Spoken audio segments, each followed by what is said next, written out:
Oke teman-teman, selamat berjumpa kembali dengan saya Sati Kedir.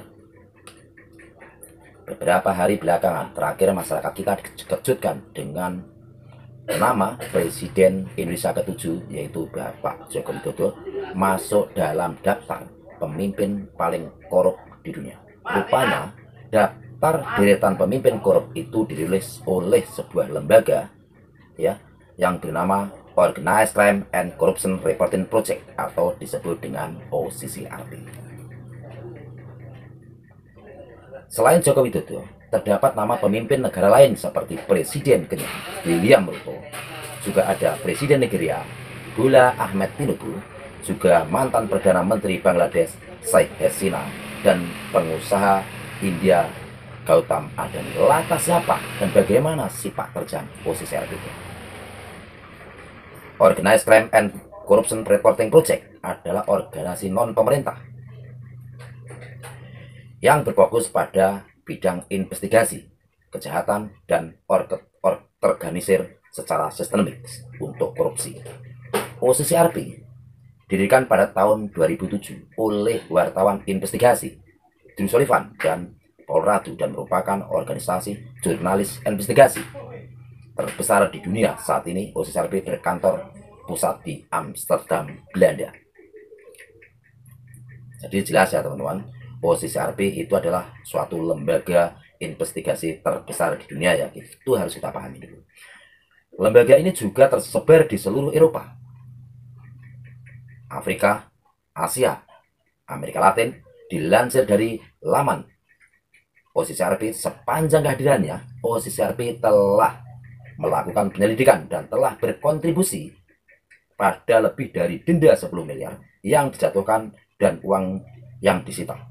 430 investigasi resmi, 820 tindakan resmi, 736 dakwaan, penangkapan hukuman 261, reaksi masyarakat sipil 135, pengunduran diri ya pegawai pemerintah negara setempat, dan pemecatan dan tindakan 135 tindakan korupsi. Dasar utama OCCRP bekerja adalah mengukur dampak peningkatan akuntabilitas. OCCRP mengukur dalam bentuk dana yang diperoleh secara tidak sah yang dikembalikan ke ruang publik, seperti tindakan sipil protes yang menyerukan perubahan tindakan pemerintah,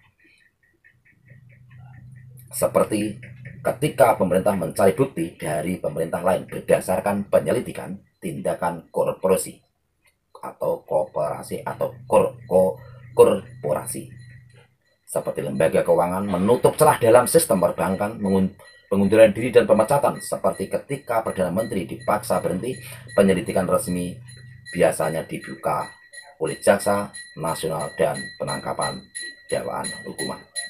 Jadi begini ya teman-teman, OCCRP ini adalah bukan lembaga investigasi angkat tangan. Ketika OCCRP memasukkan daftar nama Pak Jokowi sebagai seorang terkorup di dunia, mereka berdasarkan bahwa Pak Jokowi banyak menyelewengkan kewenangannya ketika memimpin. Salah satu hal adalah pelemahan KPK dengan Undang-Undang Nomor 19 Tahun 2019. Memang ketika itu KPK sifatnya sangat berani dan independen sebelum dirubah oleh pemerintahan Pak Jokowi. Tetapi oleh pemerintahan Pak Jokowi akhirnya dirubah, KPK dijadikan menjadi ASN atau saya lihat menjadi aparatur negeri, aparatur sipil negara. Dan ini adalah tidak ada keberanian lagi ya bagi seorang KPK. Berbeda dengan KPK yang sebelumnya berani melawan, walaupun mereka cicak tetapi berani melawan buaya. Dan yang menjadi korban ketika itu adalah Bapak Komjen Susno Duaji. Dan sekarang ini yang membuat ramai adalah dirilisnya Bapak Jokowi menjadi presiden terkorup di dunia. Memang banyak teman-teman yang tidak suka ketika Pak Jokowi dinobatkan tokoh terkorup di dunia. Tetapi kita juga tidak bisa meredam hal ini.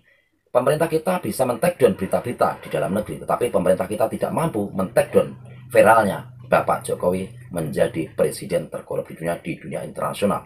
Dan ini semuanya akan mempengaruhi sebuah investasi negara lain yang ingin berkontribusi atau berinvestasi atau menanamkan modal di negara kita.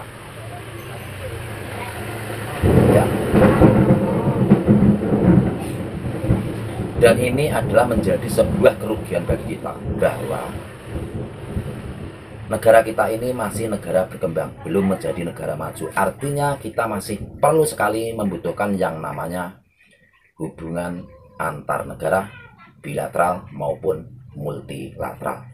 Tetapi ketika tokoh-tokoh kita dinobatkan atau dijadikan daftar orang terkorup, artinya di situ ada trust kepercayaan publik internasional tidak percaya dengan pemerintahan kita, yang mengakibatkan ketakutan investor-investor atau pengusaha-pengusaha asing yang ingin berinvestasi di negara kita. Ini adalah sebagai sebuah kerugian. Dan kita ketahui bahwa sampai saat ini, detik ini, belum ada investor lain yang berinvestasi di IKN. Itu kemungkinan juga dari dampak rilis OC Sarbi yang menempatkan Bapak Jokowi menjadi orang terkorup di dunia. Juga kalau kita lihat, pemerintah pernah melakukan deal-deal negosiasi dengan yang namanya Elon Musk atau Tesla, juga dengan Apple, yang ingin berkontribusi, ingin berinvestasi di negara kita. Tetapi Elon Musk atau Tesla pun mengurungkan niatnya untuk berinvestasi di negara kita. Coba teman-teman bayangkan, ketika Tesla itu dan Apple jadi berkontribusi di negara kita, berapa juta atau berapa ratus ribu penduduk kita, generasi muda kita bisa bekerja di perusahaan Tesla atau Apple tersebut. Tetapi ketika Tesla itu mengurungkan diri dan mereka hanya bergeser ke negara tetangga kita, Malaysia, ini adalah sebuah kerugian bagi masyarakat kita dan kemajuan bangsa Indonesia. Oleh karena itu, semoga ke depan pemerintahan kita bisa berjalan secara baik, tidak seperti Pak Jokowi yang menyelewengkan kekuasaannya, menyelewengkan kewenangannya hanya untuk kepentingan pribadinya. Salam dari saya, Sakiti Keder. Assalamualaikum warahmatullahi wabarakatuh.